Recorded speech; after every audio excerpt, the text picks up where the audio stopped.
Welcome back to Untested Builds, where you figure out to play as your favorite fictional characters in Pathfinder 2nd Edition. Subscribe and tap the bell to be notified whenever we post a new video. Comment below to suggest your favorite fictional characters, and join the Patreon to directly support the channel, commission builds directly, and download character sheets for all of our builds. In case you weren't around like 6 months ago, the stars aligned and Riot Games unleashed an incredibly awesome steampunk animation project that became the surprise hit series of 2021, all a little over a week after the release of Guns and Gears. And since I've been known to make League of Legends content on occasion, obviously I had to get in on the action. But we already built Jinx and Echo, so if I had to choose between Discount Tony Stark, a Yordle who does literally nothing except tell other people what not to do, and a Banff punchy girl with robot hands, well, let's just say I kind of have a pattern. And if you want to encase your most powerful assets in Hextech, you might be interested in today's sponsor, The Ridge. The scientists and fabricators at The Ridge have redesigned card and cash carrying technology from the ground up with the Ridge Wallet. With a durable metal frame, your cards and identification will be safe even in the most hazardous levels of the Undercity.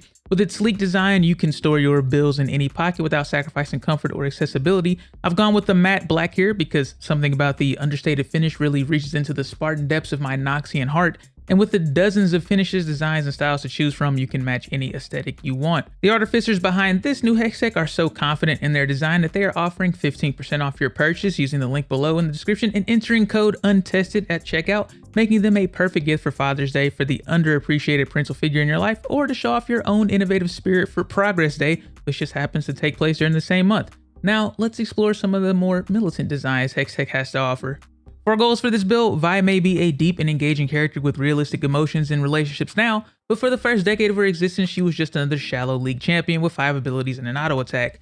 For the uninitiated, those abilities are punching, punching harder, punching through things, punching people into the air, and then punching them back down. Second, Vi's most notable feature besides the 2013 Tumblr hairstyle are her giant mechanical fists. Originally designed as mining tools, now she uses them to fight mutated freaks in a dingy mechanized environment, basically making her a female Isaac Clarke.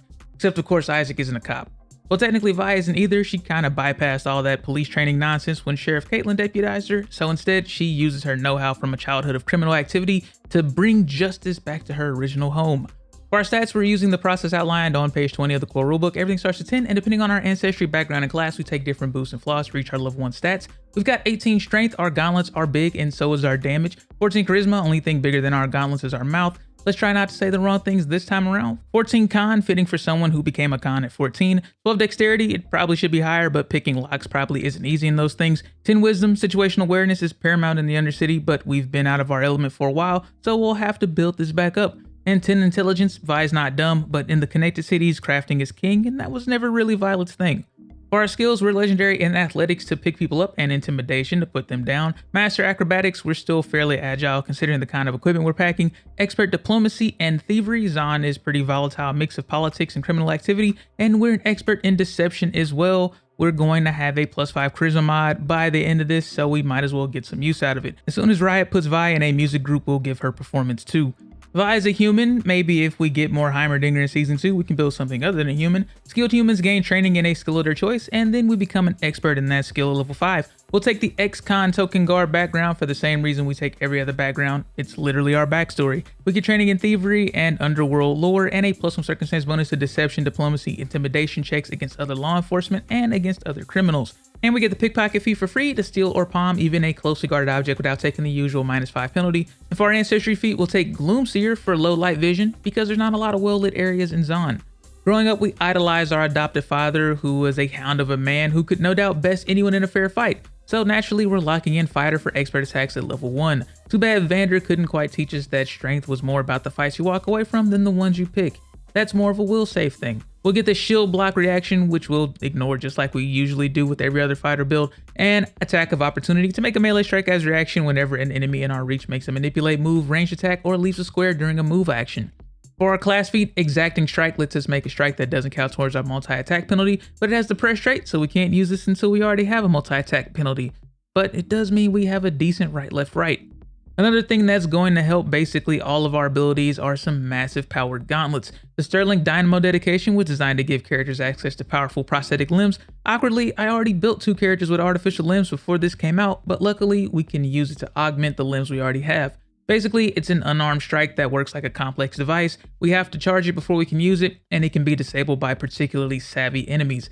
We're choosing the manual power driver for the biggest fist possible, meaning a D8 damage die, and the shove trait. For our skill feat, Steady Balance helps us deal with the verticality of our stomping ground. We gain critical success effects on regular successes whenever we attempt a balance. We aren't flat-footed on narrow or uneven surfaces, and we can use our acrobatic skill in place of our reflex save to grab an edge. But don't do that, our reflex save will be the same or better for literally the entire build.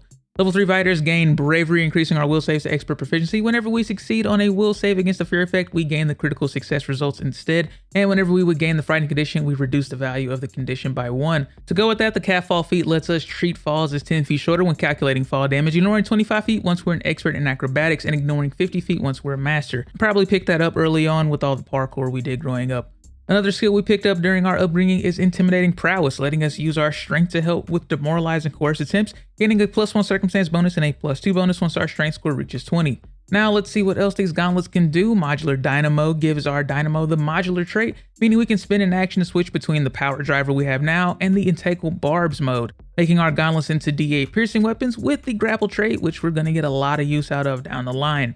Level 5 fighters gain fighter weapon mastery for master proficiency and the critical specialization effects with simple and martial weapons and a weapon group of their choice. We're choosing the brawling group since we're just as effective with and without our dynamo, and forcing fortitude saves on crits to just remove an action from the enemy's next turn is just rude. For our ancestry feat, Darkseer upgrades our low light vision to dark vision, useful for digging even deeper into the trench. We know who to go to for information too. The Hobnobber feat reduces the time it takes us to gather information by half. We gain a lot of skills Violet gained growing up in the lanes, but if we want to be accurate to Vi in the game, we're gonna need to use her actual abilities too. Fist and Punch is our E Relentless Force, letting us spend 2 actions to attack 2 enemies in a line, counting as 2 attacks for our multi-attack penalty and reducing our Dynamo's operating time by an hour.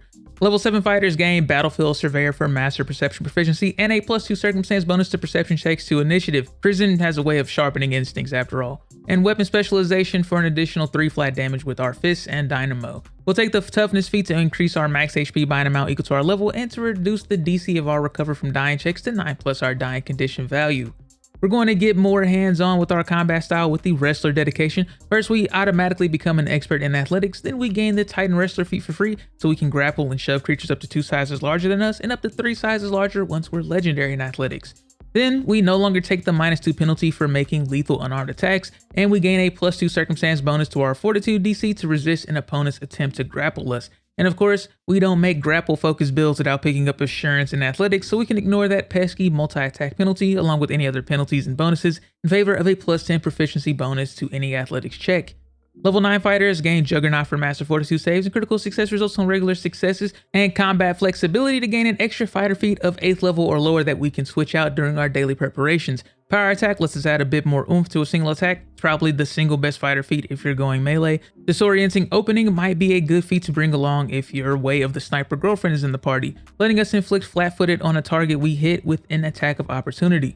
For our Ancestry feat, we're going to learn to hone some of that pent-up aggression with Multi-Talented for the Barbarian dedication. We gain the Rage action to act as our Blast Shield passive. We take a -1 penalty to AC and are unable to use actions with the Concentrate trait for 1 minute, and in exchange, we gain temporary hit points equal to our level plus our Constitution modifier, and we deal an additional 2 damage on our melee attacks. Making a convincing threat is hard when our primary focus is dealing as much damage as possible, so we pick up some basic Fury for Raging Intimidation, so we can use Demoralize actions even while raging. We also get the Intimidating Glare and Scare to Death skill feats for free once we meet the prerequisites. Speaking of skill feats, we'll take the Battlecry feat to demoralize an observed foe as a free action whenever we roll initiative, and as a reaction whenever we critically succeed on an attack roll once we're legendary in Intimidation. Level 11 fighters gain Fighter Expertise for Expert Fighter Class DC and Armor Expertise for Expert Proficiency in all armor types. Usually we run around in something a bit more casual, but if Project Vi and Heartbreaker Vi can run around in full plate, I don't see why we can't too. The Fast Recovery General feat lets us recover twice as many hit points from resting, and we recover twice as fast from poisons and diseases on successful Fortitude saves. A lot of nasty substances and diseases running around, but we know where to go to get patched up. The Lead Climber feat lets us be the safety net for our little group whenever we use the Follow the Expert exploration activity to set up a climb. If one of our allies critically fails, we can attempt an athletics check to have them fail instead of critically failing. And for our class feat, Running Tackle is our Vault Breaker, an open action that lets us stride up to our speed and make a melee strike, and if we hit, we can attempt a shove on the target too. Level 13 fighters gain weapon legend, increasing our proficiency in all simple and martial weapons to master, all advanced weapons to expert, and we increase our proficiency with our dynamo to legendary proficiency. For our ancestry feat, stubborn persistence lets us attempt a DC 17 flat check to avoid becoming fatigued, making additional checks at the GM's discretion if the underlying cause isn't addressed. We'll pick up some Advanced Fury for no escape to stride up to our speed as a reaction when an enemy within our reach attempts to move away. Escaping our threats is just as difficult as escaping our fists. Lasting Coercion increases the maximum duration of the effectiveness of our coerced attempts up to a week instead of the usual day. Level 15 fighters gain evasion for master reflex saves and critical success results on regular successes, greater weapon specialization for 8 additional damage on our legendary attacks, improved flexibility gives us an extra free fighter feat that we can take during our daily preparations, but this one can be up to level 14 and we can use our 8th level or lower flexibility feat as a prerequisite for this one. Combat reflexes gives us an extra reaction each turn so that we can use an attack of opportunity without having to sacrifice our no escape to make that extra strike. For our general feat, Die Hard lets us survive some of the more ridiculous injuries we take, dying at dying 5 rather than dying 4. The Terrified Retreat feat forces lower level enemies we demoralize to flee for 1 round, good thing we can keep up with no escape. For our class feat, Aerial Pile Driver is our ultimate cease and desist. If we have an enemy grabbed or restrained, we can attempt to slam them into the ground. We make a melee strike, dealing an additional 1d6 per weapon damage die and knocking the target prone on a success. Level 17 fighters gain armor mastery for master proficiency in all armor types. For our ancestry feat, Know Oneself lets us avoid critically failing an emotion effect once per day by taking a regular fail instead as a reaction. A lot of revelations coming on light since we've been out, but we're good at rolling with the punches. We'll pick up Crushing Grab to stack some more damage. Now whenever we make a successful grapple, we can deal bludgeoning damage equal to our strength modifier to the target. For our skill feat, now that we've had a chance to stretch our legs a bit, the quick climb feat gives us a climb speed equal to our ground speed for unlimited parkour action. Level 19 fighters gain Versatile Legend, increasing our fighter class DC to master, our proficiency in all simple and martial weapons as well as unarmed strikes to legendary, and our proficiency in advanced weapons to master. For our general feat, the Flee feat gives us an extra 5 feet of movement speed, kind of late in the build for boots of speed, but better late than never. For our final skill feat, Kip Up lets us stand from prone as a free action that doesn't trigger reactions. And for our capstone feat, we'll dip back into our Barbarian dedication one last time for Tangle of Battle to attempt a grapple on an adjacent enemy as a reaction whenever we land a critical hit on them, which should be pretty often considering we're a fighter after all. But now that we're level 20, let's go over the pros and cons of the build. If you've never had the pleasure of playing a grapple fighter, then allow me to fill you in. You're the true tank, able to tie up enemies in combat, literally. Sure, we're still respectable in the HP and AC department, but where we shine is restraining our enemies and forcing them to waste valuable actions dealing with us and keeping them away from the squishies.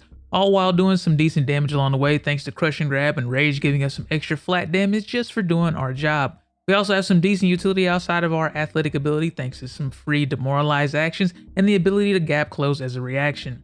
For cons, we don't really have a lot going on for us outside of combat. Outside of coercion, we're only an expert in diplomacy and thievery, so we're gonna have to rely on our more technically minded allies to lead our investigations. Second, we're pretty single target focused, and our strategy of burying our enemy under the sheer weight of action economy isn't gonna work if there's more than one of them. And grappling just straight up doesn't work on incorporeal creatures, so hopefully you don't run into any phantoms if you ever find yourself outside of Piltover. But that's really scraping the bottom of the barrel for weaknesses in a frankly solid brawler. Thanks for tuning in to another build. We'll be back soon with another brawler who came from humble beginnings. Be sure to subscribe to the channel and turn on notifications so that you can be here when it goes live. And if you're looking for other ways to support the channel, consider joining the Patreon like these lovely folks, picking up some character sheets from the Gumroad if a monthly pledge isn't your thing, or by checking out our sponsor, The Ridge, and using our promo code. Until next time, take care, stay safe, and play more Pathfinder.